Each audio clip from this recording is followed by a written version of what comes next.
Bueno, buenas tardes a todos.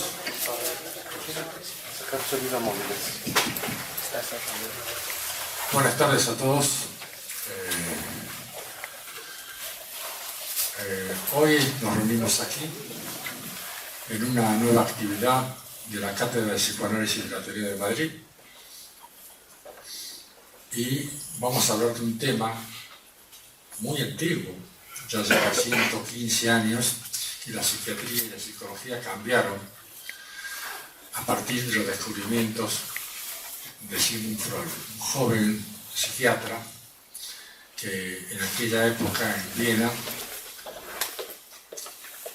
se le dio por escuchar a los pacientes en aquellas cosas que tenían que contarles y, digamos, a diferencia de la psiquiatría clásica de aquel entonces, que solamente se ocupaba, digamos, de los enfermos neuróticos a través de medicaciones paliativas y tratando de trabajar más profundamente con tratamientos que hoy veíamos como primitivos con los pacientes psicóticos.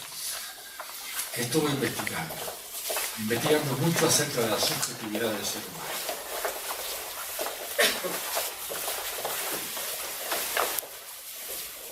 Es así que a partir de Sigmund Freud, la psicología y la psiquiatría se convirtió en otra cosa absolutamente distinta, que adquirió un cuerpo propio, muy fuerte, muy intenso y que ha influido a lo largo de todo el siglo XX. Ha influido no solamente en la psicología, ha influido en las artes, ha influido en la literatura, luego posteriormente incluso en el cine, ha influido fundamentalmente en las ciencias e incluso en la historia de las religiones y en la filosofía. Hoy cuento, digamos, con la colaboración de un conferencista que ya ha participado en otra actividad aquí en la Cátedra de Psicoanálisis, que es Luis Martínez de Prado. Luis Martínez de Prado es dirige además de ser colaborador de la Cátedra de Psicoanálisis, el seminario de Política y Psicoanálisis en el Ateneo 1 de Mayo. Él nos va a introducir un poco sobre el tema de la importancia que en aquellos años tuvo el psicoanálisis freudiano, sus orígenes a partir de los sueños y la deriva que ésta ha tenido a lo largo de los años. Ya mismo puedes comenzar entonces, Luis. Gracias. Bueno, buenas noches. Muchas gracias a todos por venir. Se me escucha bien, ¿no? Sí. Muchas gracias a Jorge y a la cátedra, ¿no?, por darme el lugar de venir hoy aquí a hablar de algo tan subjetivo y tan humano, ¿no?, como son los sueños, y tan importante. Sobre todo en estos tiempos de ahora, ¿no?, que hay como un afán por lo objetivo, ¿no?, por las respuestas cerradas, por lo demostrable al 100%, por el hombre máquina. No por nada se están cargando poco a poco la carrera de filosofía, ¿no? Qué casualidad que es justo la disciplina que se pregunta por el porqué de las cosas y que no cierra preguntas, sino que las abre más todavía. Entonces, por eso pienso que es muy importante que nos reunamos para hablar de este tipo de cosas, ¿no? Entonces, como decía Jorge, vamos a hablar de eso de los sueños y del soñar y los mecanismos psíquicos que utiliza el sueño. Y vamos a compararlos con los mecanismos de la vigilia. Vamos a ver si son tan diferentes. Entonces, estos mecanismos son los que estudió Freud. Y antes de nada les voy a hacer una pregunta. ¿Hay alguien ahora mismo que esté despierto? No es que me haya vuelto loco, ¿no? Después lo voy a volver a preguntar.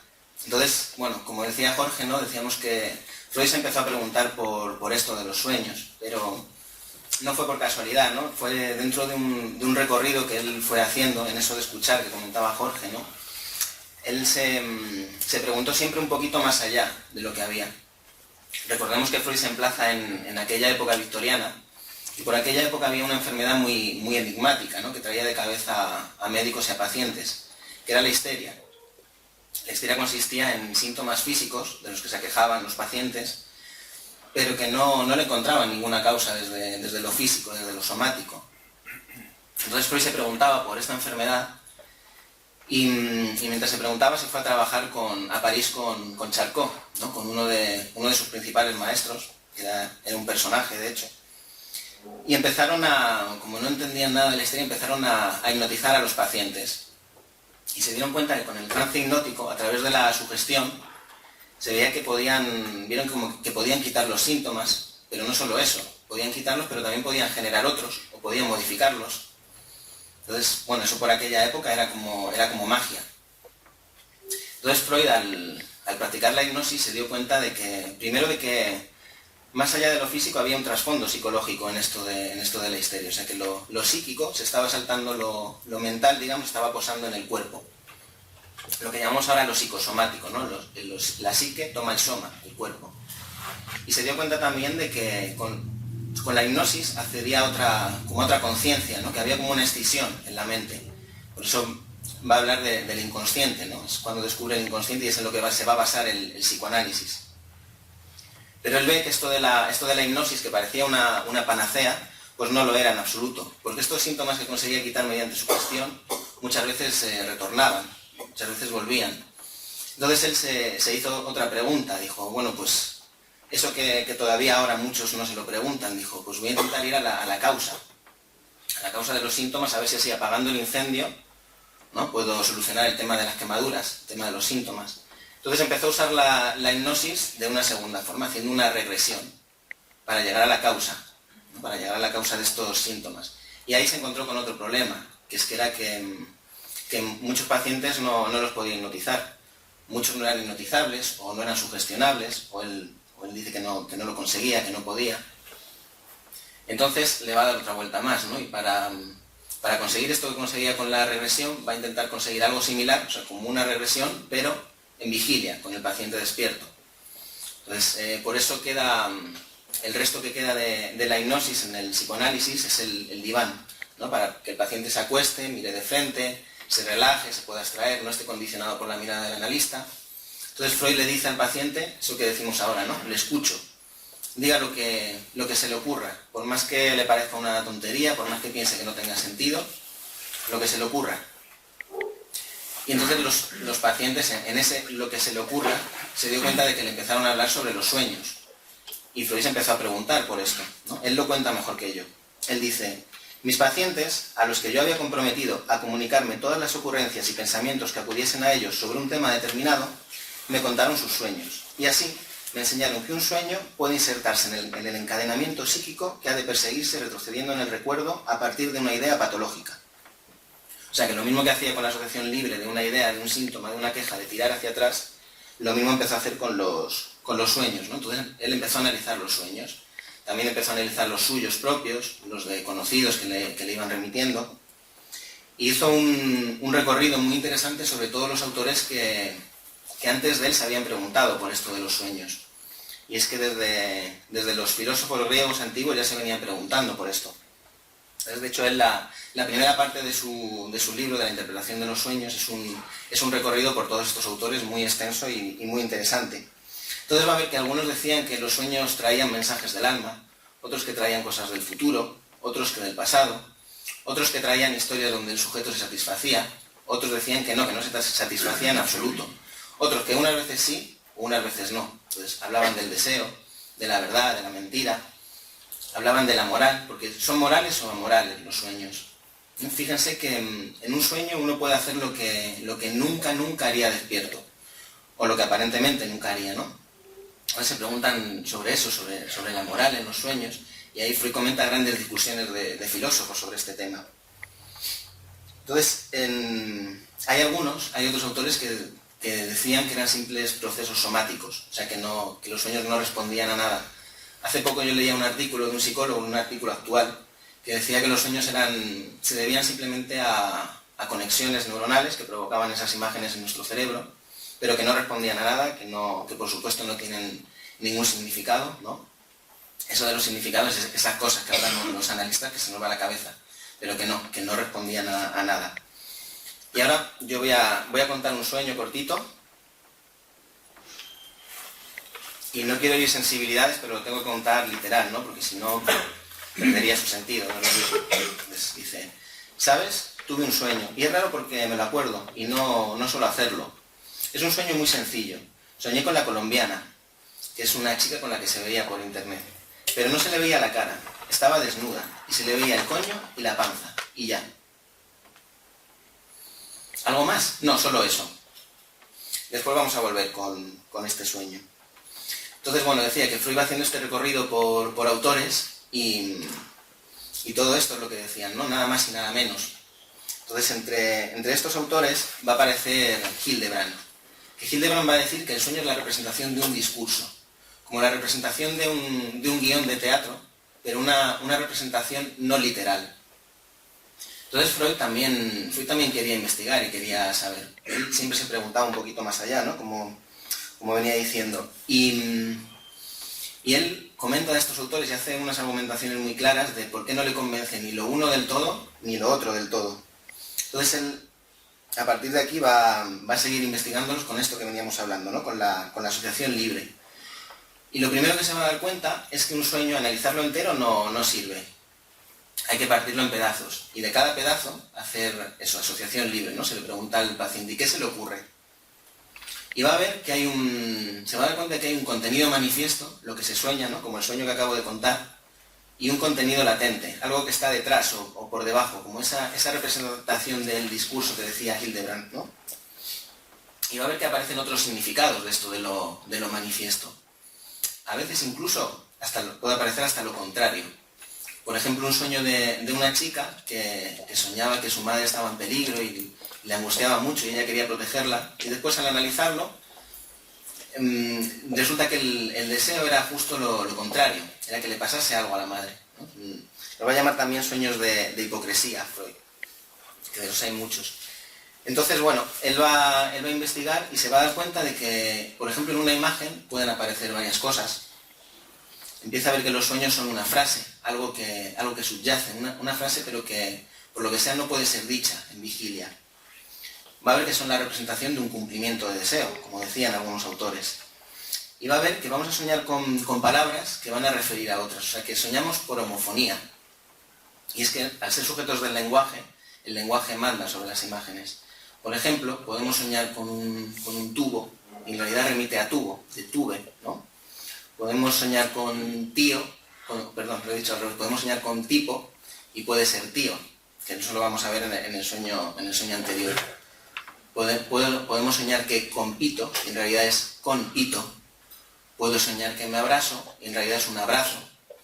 Puedo soñar que veo a mi jefe en un ala que se eleva al cielo, y en realidad es Alá, que lo lleva al cielo y me lo quita de en medio, ¿no? Así, bueno, miles de ejemplos. Entonces, lo que va a ver con esto es que todos estos autores de los que hablaba, de alguna manera, todos tenían razón. Por lo menos parte de razón, ¿no? Lo que decían no era por casualidad. Entonces, él dilucida dos características principales de los sueños, ¿no? Lo primero, que las imágenes aparecen condensadas. O sea, que una imagen pueden ser varias cosas. Por ejemplo, alguien sueña con alguien y se le pregunta y dice, no, era mi tía, pero hablaba como mi hermana. Y entonces, al pensar en la tía y en la hermana, se acuerda de algo que le ha sucedido esa semana, pero que le remite a algo que ya le sucedió. O sea, que esas imágenes van a aparecer condensadas. Freud mismo va a contar un sueño en el que aparece, digamos, un personaje que tiene rasgos de su tío, pero a la vez tiene rasgos de un profesor, de un amigo, de otro colega. Y él, a raíz de un acontecimiento, se da cuenta de que él tiene emociones hostiles hacia todos ellos, ¿no? Entonces, digamos que recupera al tío del pasado, con el que tenía emociones hostiles, y lo junta, hace esa condensación con los personajes de ahora. Y de un plumazo le pega el palo a todos a la vez, ¿no? Esas cosas hacen los sueños, es como que economiza mucho, ¿no? En ese sentido.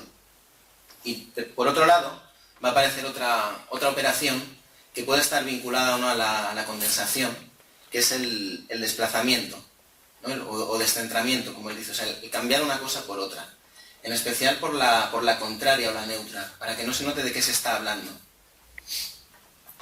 ¿Por qué? Porque si en el sueño aparece un símbolo muy directo, el sujeto se angustia y se despierta.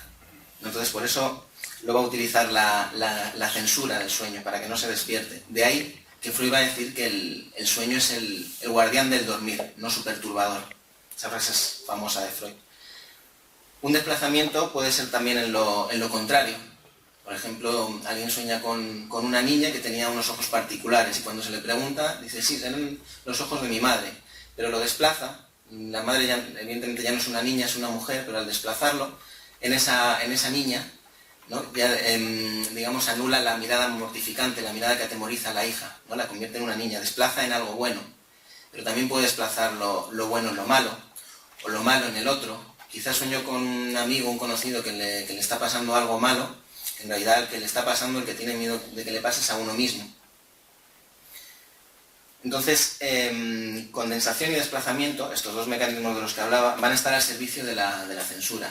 Freud se da cuenta de que en los niños el cumplimiento de deseo es directo. Un niño se queda con ganas de comer caramelos y va a soñar que come caramelos.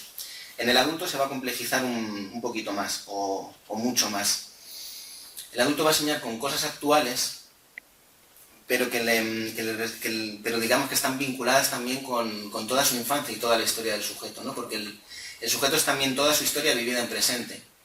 Entonces, algo que le va a remover en la vigilia, que le va a despertar alguna cuestión interna durante el día, ¿no? Pues lo va a representar en el sueño, pero remontándose no solo al su presente, a lo actual, sino a lo que refractó en toda su historia. Por ejemplo, alguien a lo mejor que de pequeño un hombre rubio le pegaba, pues un día de adulto se va a encontrar un hombre rubio con un palo una noche y va a salir corriendo asustado y no sabe por qué. Y esa noche va a soñar algo que tiene que ver con aquel evento pasado, pero que va a hacer también que el actual signifique lo que significó.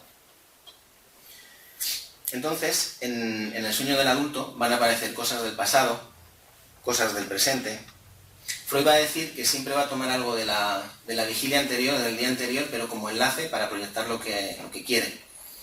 Lo que quiere el sueño. Y es que el inconsciente no tiene ni tiempo ni espacio. Por eso vamos a ver que pueden aparecer cosas contradictorias, pueden aparecer cosas del pasado y del presente y pueden aparecer juntas sin ningún tipo de problema. Es esa incoherencia del sueño lo que le permite proyectar eso que quiere, ¿no? Como si fuese un cuadro surrealista. Y aparece así entonces el sueño como un cumplimiento de deseo, que a veces puede ser una cosa simple o a veces más complejo, a veces puede ser simplemente mandarle un mensaje a quien lo está analizando, puede ser un mensaje para su analista, por ejemplo. O a veces puede representar el núcleo central de todo un análisis, porque representa justo eso central del sujeto.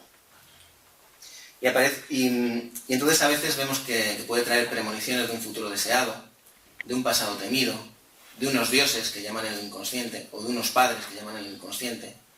Puede traer la escena edípica, el goce, la lucha por cambiar de goce. Hasta aquí, bueno, la cuestión no es tan complicada, ¿no? ¿Cómo se analiza un sueño? Como decía antes, por pedazos, y se va haciendo asociación libre por cada pedazo, ¿no?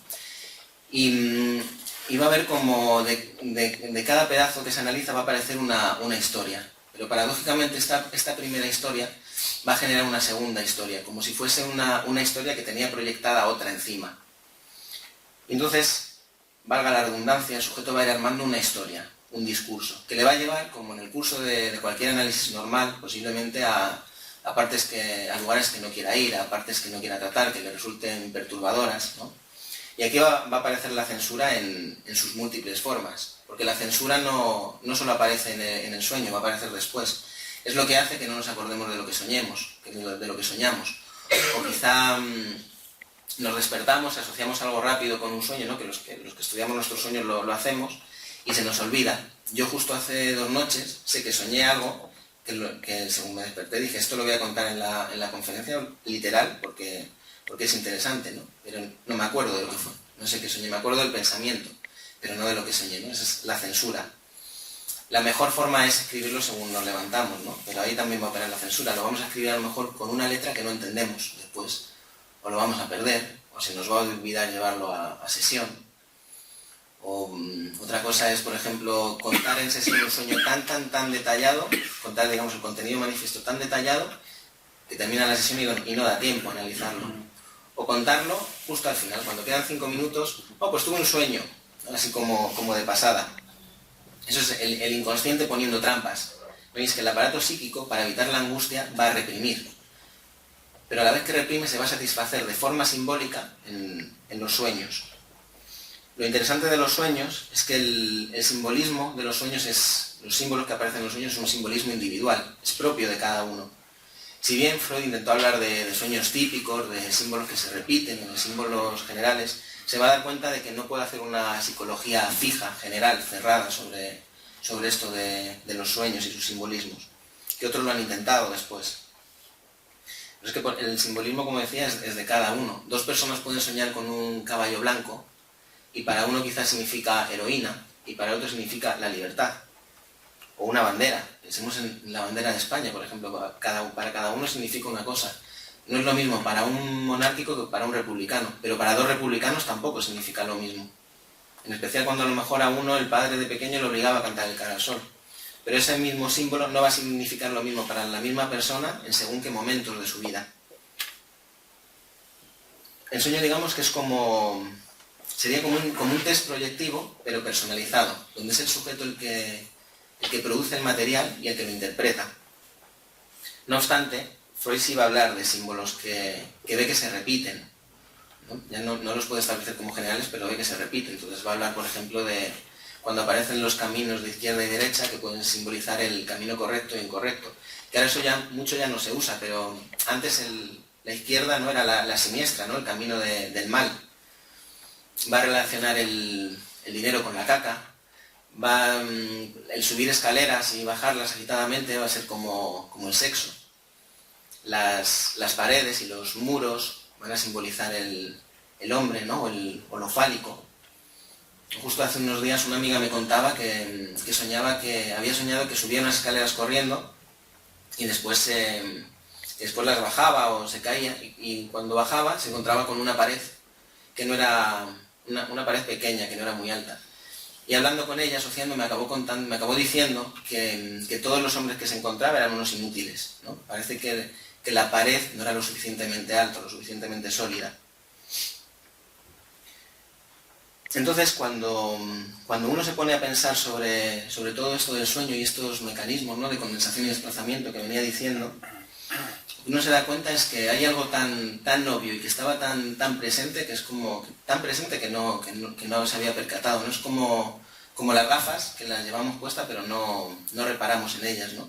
Y es que todo el tiempo estamos condensando y desplazando, todo el tiempo. ¿Acaso aquí no hay muchas mujeres que tienen un trozo de metal en el dedo que significa mucho? Tanto que si se lo quitan y se lo tiran al marido no le están tirando un pedazo de metal, le están tirando una historia, una familia, un matrimonio que ya no funciona. Todo eso está condensado en ese anillo. ¿Y no hay acaso un desplazamiento de esa condensación en el marido que se lo quita, se lo guarda en el bolsillo y le pone los cuernos a la mujer? ¿No? Desplazando a lo que no es, no estoy casado, pero sí lo está. Y de golpe nos empezamos a dar cuenta de que estos mecanismos los usamos todo el tiempo, en una bandera, en una foto, en luchar por una bandera. En la misma frase, la metonimia ya lleva el desplazamiento. En la bandera, la condensación de todo lo que se asocia con esa bandera. Inclusive la negación es una forma de desplazamiento en lo contrario. ¿Cuánta gente no vemos que está negando todo el tiempo? Bueno, todos lo hacemos. Incluso algunos se lo remarca y se lo dice y no entiende, ¿no? Y uno dice, pero sí es obvio, y se lo estoy diciendo en la cara y lo está viendo, ¿cómo no lo entiende? Y no lo entiende porque está desplazando. Para no darme cuenta de A, desplazo en B, me focalizo en B. Esto pasa a nivel individual y a nivel colectivo. Si no, pensemos en eso, en toda la polémica que ha habido ahora con las muestras de solidaridad con Francia, esto de ponerse la banderita en el Facebook y todo eso. ¿No es acaso, en muchos casos, un desplazamiento, digamos? Muestro esa muestra de solidaridad con Francia, pero así me focalizo en eso, en la banderita, pero en todo lo que está pasando, en toda la gente que está muriendo en Siria, en mis gobiernos que están vendiendo armas a los que luego se las van a dar a los terroristas, etcétera, ¿no? Todo eso que está pasando, pero si yo me focalizo en no, me pongo la banderita de Francia, esa hipocresía que se ha estado criticando con esas muestras, ¿no? Eso es un desplazamiento también. Pero para no darme cuenta de todo lo otro, es que hacerse cargo de un saber es complicado, sobre todo de un saber así, ¿no? Entonces se desplaza en un gesto. Es parecido a los sueños de hipocresía, de los que hablaba Freud. Y es que el desplazamiento es una operación que es muy interesante, que hace la psique para protegernos de eso que no estamos listos para saber, que no vamos a poder manejar. Por eso la censura lo utiliza. En la vida cotidiana, pensémoslo por ejemplo todos habremos visto la típica relación donde una de las partes se aprovecha de la otra, o la trata mal, o la engaña, y resulta que todo el alrededor de esa persona se da cuenta, todos los de alrededor, menos esa persona. Y encima, si uno se lo dice, lo va a tomar como una agresión, porque está desplazando. Y si uno encima se lo dice, le va a atacar. Es lo de la famosa frase de matar al mensajero, ¿no? Otro desplazamiento, o sea, para no darme cuenta de A, desplazo en el nuevo enemigo, en el mensajero. Y en realidad tiene toda la lógica. Lo que pasa es que la lógica es inconsciente. Imagínense que yo estoy haciendo 1000 jugadas para esquivar una realidad y viene alguien y me la dice en la cara. Evidentemente lo tomo como una agresión. La persona maltratada va a desplazar y va a decir, no, bueno, pero él me quiere, pero a su manera. O solo se pone violento cuando bebe. Los padres de un hijo conflictivo van a decir, bueno, pero es buen chico, saca buenas notas. Y quizá el hijo está metido en cosas terribles. Pero ellos no lo pueden ver o no quieren o no pueden manejarlo y lo desplazan en eso, saca buenas notas. Por ahí va un poco eso, también eso que decimos los psicoanalistas siempre, que hablamos de un saber no sabido, ¿no? O como yo lo llamo muchas veces ignorancia intencionada, que sabemos muy bien cómo mirar hacia otro lado y dónde no mirar para seguir no sabiendo eso, ¿no? Entonces, bueno, por otro lado, el humano, en tanto que es un ser cultural, es decir, que está en la civilización, y ante la renuncia pulsional que le va a pedir la civilización, la cultura, el grupo, que le va a decir, no, te tienes que adaptar y someter al grupo, ya no te puedes satisfacer al 100%. Tienes que satisfacer en la medida que sea, digamos, adaptable al grupo, ¿no? El humano va a tener que sublimar. Y la sublimación es un desplazamiento, con lo cual el humano, en tanto ser cultural, solo va a poder evitar el desplazamiento.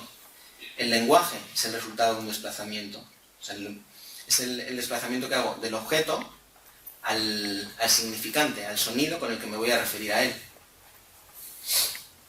Entonces, y el desplazamiento no solo aparece en lo contrario, también puede aparecer en lo neutro. En los sueños, por ejemplo, se desplaza la valencia de algún objeto peligroso, digamos, se le quita el afecto y se pone en otro que es inofensivo. Entonces así el objeto peligroso va a acampar a sus anchas por el sueño, ¿no? Pensémoslo en la vida cotidiana también. Cuando alguien gusta de alguien, o cuando a alguien le gusta a alguien, por ejemplo, pero dice, no me gusta, me es indiferente, ¿no? Le quita el afecto, lo desplaza. Pero de indiferente nada, porque en cuanto la otra persona hace algo, se pone a llorar, patalea, monta el numerito, estaba desplazando. Es como, no sé si conocen la fábula de la zorra y las uvas, que la zorra intenta conseguir las uvas del árbol y como no llega, no puede, se va todo digna y dice, no, si no las quería las uvas, ¿no? Le quita el afecto. De hecho, yo conozco un señor que era el típico que estaba seguro de todo y que decía que él no necesitaba a nadie, que no necesitaba ni a la familia, ni a los amigos, que él siempre era el que cortaba con las parejas, con los amigos, que no necesitaba a nadie. Y hace unos días resulta que le ha dejado la novia de muchos años. Entonces este señor se derrumba y monta el espectáculo. Lo que denota que tan seguro no estaba. Era un desplazamiento también, digamos, de la realidad a la irrealidad, por así decir. Y ahora sigue desplazando para no hacerse cargo de esa realidad que se le viene, que es que ella no quiere estar con él. Entonces él monta 1000 triquiñuelas y 1000 estrategias para que vuelva, ¿no? Como eso, negando esa realidad. La frase que subyace ahí es, no es esto, es otra cosa. O sea, no es esto que me dice la realidad, es lo que yo quiero que sea. Y si analizásemos los sueños de él, antes hablaba de que había una frase que subyacía a los sueños, sería esta frase, porque en el sueño sí se cumpliría la escena deseada, en el sueño sí sería esa cosa que quiere él, ¿no? La condensación también va a aparecer todo el tiempo. Los títulos, las marcas, los nombres, el Ateneo. El Ateneo lleva condensados un montón de cosas. Esto no es un objeto, sin más. No es una tablet. Una tablet ya es una condensación. Es un iPad. Es un iPad que es de la marca Apple que representa una serie de cosas. Y pensemos, por ejemplo, en un Ferrari o en una chabola. Todas estas imágenes que se les vienen a la cabeza cuando yo digo Ferrari o chabola, todo esto es lo que está condensado en esos significantes. Y si fuese un sueño, lo analizaríamos así, ¿no? ¿Qué se le ocurre con Ferrari, con la chabola? Entonces el mercado esto evidentemente lo va a utilizar y no te va a vender una tablet o un coche o un perfume, te va a vender un aroma que te va a hacer seducir, un coche que te va a hacer feliz, te va a vender felicidad, éxito, estatus. No te va a vender ácido acetilsalicílico, te va a vender aspirina. la marca, ¿no? Para una marca conseguir esto es súper importante. Y no te va a vender refresco de cola, te va a vender Coca-Cola, la chispa de la felicidad. Ahí ven la condensación, ¿no? Entonces, la política lo usa todo el tiempo también. Claro, es que a veces esto se puede utilizar de forma ética o no, y muchas veces no se usa. Estaba pensando en un producto que siempre me acuerdo, en el Triptomax. Es un fármaco que venden ahora que es para el funcionamiento psicológico adecuado. Ahí hay condensación, desplazamiento y una estafa. Porque nadie puede, siempre, los que me escuchan siempre lo cuento, nadie tiene autoridad para hablar de lo que es el funcionamiento psicológico adecuado. Es una tontería, ¿no? Eso no existe. O no existe, no podemos acceder, ¿no? Entonces, la publicidad todo esto lo va a usar, y cuando hay un anuncio publicitario y se ven diversas cosas, imágenes que se asocian a un producto, esto es lo que se quiere que... O sea, como que están intentando abrir una vía de condensación, ¿no? Para que el otro objeto condense y asocie X cosas en un producto. Pero como yo venía diciendo, la condensación, la simbolización, es de cada uno. De cada uno. Y quizá a alguien un Ferrari le supone el éxito, pero a otro le recuerda que su hermano se mató en un Ferrari, o que le robaron el Ferrari a él, ¿no? Por eso, por ejemplo, ante un significante como la muerte, uno no sabe qué decir, porque para algunos quizás es una liberación, para otros es un dolor, un desgarro, una pérdida. Para el obsesivo es algo que quiere negar a toda costa, no quiere saber nada de la muerte. Entonces, en esa muerte se condensan muchas cosas. Y en cada cosa de nuestras vidas, en cada significante, se condensan muchas cosas. ¿Qué es un travesti? Sino una condensación, ¿no? Hombre y mujer en lo mismo. Y un transexual quizá podemos decir que es un desplazamiento. Entonces, si tanto en el sueño como en la vigilia estamos usando estos mecanismos, ¿no? Son tan parecidos en uno y en el otro, ¿hasta qué punto, o sea, cómo podemos saber que no estamos soñando? ¿No? Si lo pensamos desde la perspectiva de que el humano a la realidad total no puede acceder, ¿cómo sabemos que no estamos soñando, ¿no? Como decía Descartes, que Descartes se angustió realmente porque no era capaz de demostrarse si estaba despierto o durmiendo. Y decía, es que las mismas operaciones que hago en el sueño las hago en vigilia. Si sumo 2 más 2 en un sueño me va a dar 4, y si lo hago en vigilia también, ¿no? Entonces, vuelvo a preguntar, ¿hay alguien aquí que esté despierto? Es decir, ¿hay alguien que esté 100% seguro de que no está soñando? A lo mejor alguno se ha dormido del rollo que estoy contando, ¿no? Pero ¿por qué no?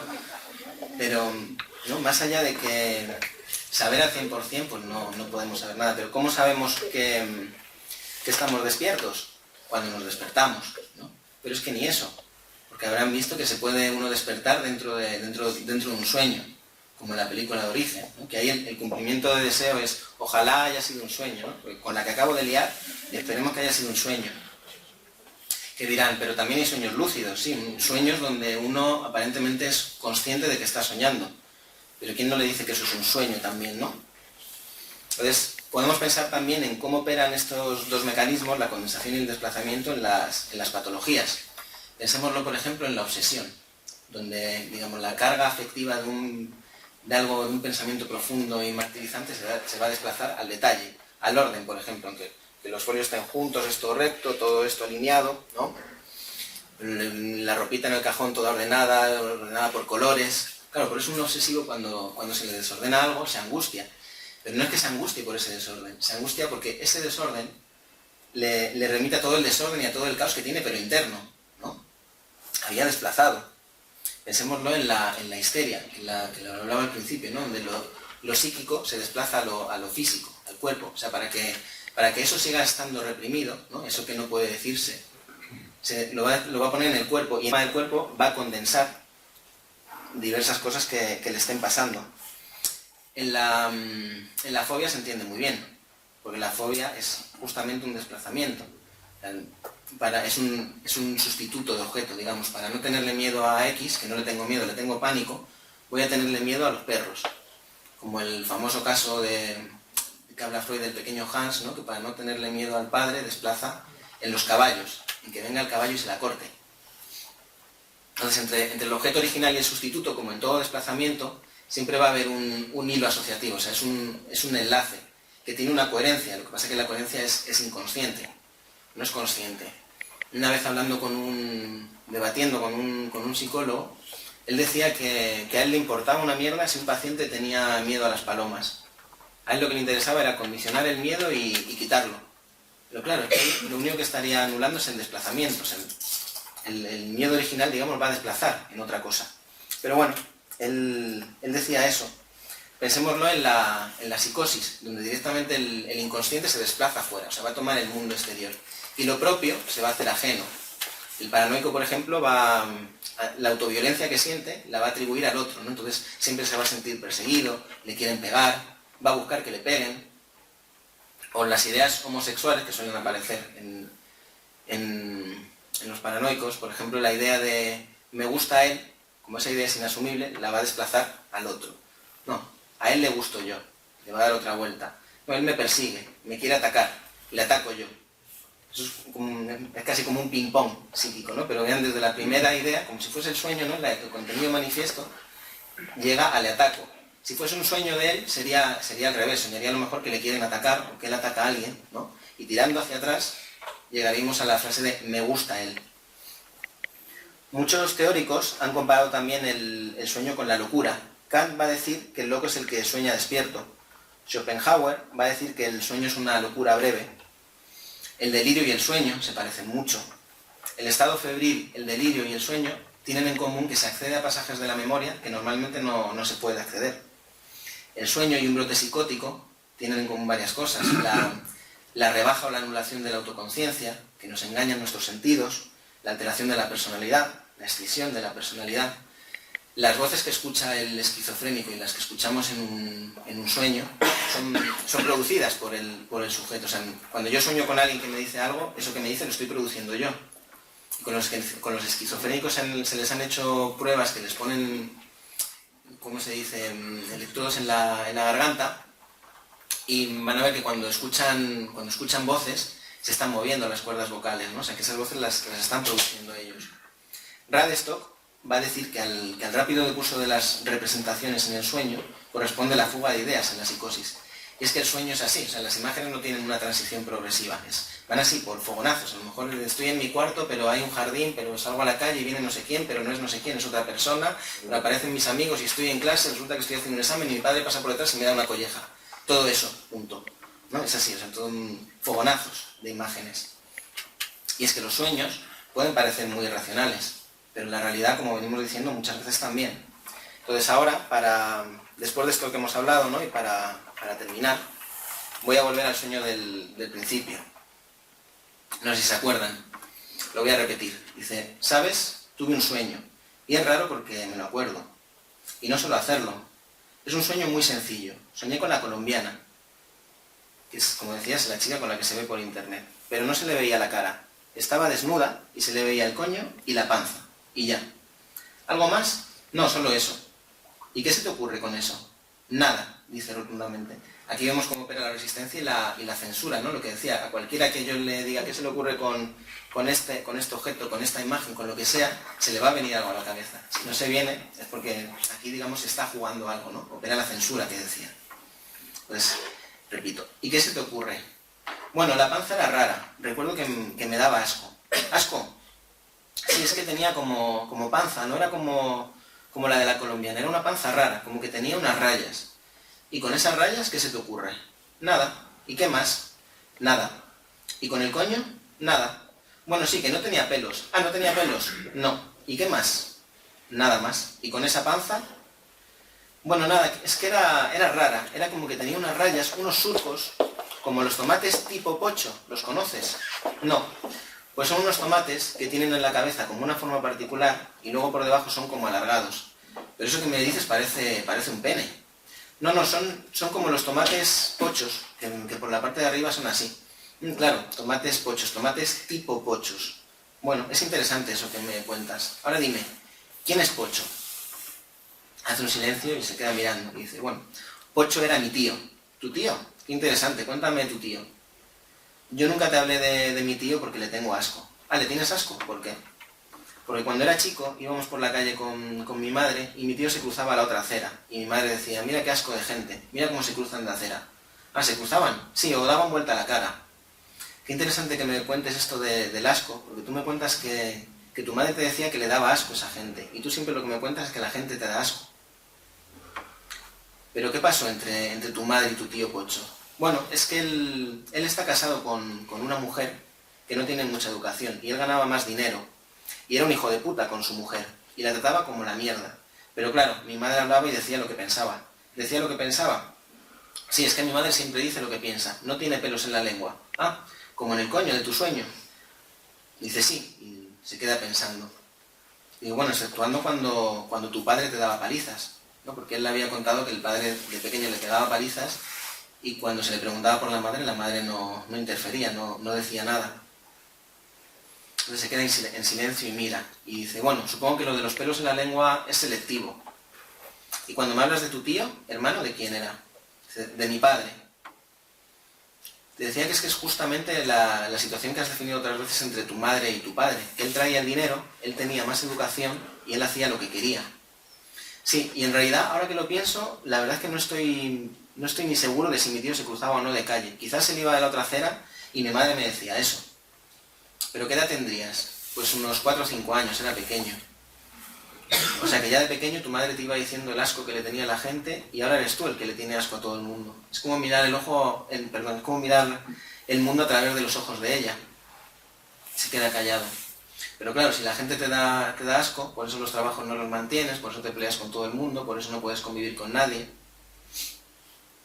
Y claro, lo único que te queda entonces es volver a vivir con ella. Y es que por esta época, la madre vivía con el hermano mayor, que no había tenido nunca novia hasta los 30. Entonces, por supuesto, cuando tuvo novia, la madre no se llevaba bien con la novia, con lo cual se fue a vivir sola y se iba a comprar un piso. Entonces, este chico, que tenía problemas evidentemente con toda la gente con la que vivía, estaba planteando volver con ella, justo en esos momentos. Y dice, y sí, bueno, pero mi madre que haga lo que quiera, como si quiere que se pague un puto, un prostituto. ¿Y para qué? Si ya tiene 2. Uno que no ha tenido nunca novia hasta los 30 y el otro que no le queda otra cosa que irse a vivir con ella porque deambula por la vida. Ah, gracias por la parte que me toca. No, pero dices que no tienes ningún proyecto, que no te duran los trabajos y que sabes que te vas a llevar mal con la gente con la que convivas, tanto en esta casa como en las futuras. Bueno, sí, entonces ¿qué hago? No, yo no estoy para decirte lo que tienes que hacer o dejar de hacer, pero es una pregunta simple, me la podrías responder. No, antes decías que tu madre te preguntaba algo y tú le decías que hiciera lo que quisiera, como si ella buscase tu aprobación. Pero parece que en realidad eres tú el que estabas hablando de tus propias dudas, ¿no? Que tú también buscas aprobación. Y ya eres un hombre de 24 años con la suficiente capacidad de evaluar y de decidir. Bueno, pero me podías decir tu opinión. Hombre, mira, cuando recibiste dinero se lo diste a tu madre para que te lo administrase, porque si no, te lo gastabas todo. Has dicho que si te vas a vivir con ella te pincharía para que trabajes más, porque es su casa. Tú quieres que yo me haga cargo de una decisión como hace tu madre, y esto es tuyo. Tienes que llegar tú a tus propias conclusiones, porque si no siempre es un tema de los demás. Dices que esto me lo vengo planteando desde hace un mes. Bueno, más bien desde que surgió la posibilidad. Y no estoy seguro si irme o no a vivir con mi madre, ¿sabes? Ahora que lo recuerdo, esa panza que me daba asco es igual a la panza de mi madre. Hasta aquí, bueno, el análisis es muchísimo más largo. ¿Os acordáis de la homofonía que decía, ¿no? De tipo a tío, ¿no? Pero bueno, más allá de eso, fíjense todo lo que ha salido de ese contenido manifiesto, ¿no? Que se describe en unas líneas, como leí al principio, pero todo eso latente, que bueno, el análisis en realidad es muchísimo más largo que esto, pero todo lo que puede salir de ahí. O sea, como decía antes, puede aparecer eso central del sujeto, ¿no? El núcleo de todo un análisis. Y por eso no esos autores que decían o que dicen ahora que son simples procesos somáticos, ¿no? Yo lo dudo. No voy a hablar de verdades tampoco, pero por lo que yo he intentado reflejar aquí, ¿no? Y lo que se ve es que el sueño, digamos, es algo nuestro, que lo producimos nosotros, ¿no? Y que es subjetivo nuestro y que por algo está ahí, y tiene un significado. Y no me quiero despedir sin citar a Calderón, que decía que en el mundo, en conclusión, todos sueñan lo que son, aunque ninguno lo entienda.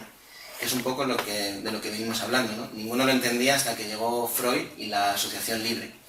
Bueno, muchísimas gracias, ya se pueden despertar y les cedo la palabra. Gracias.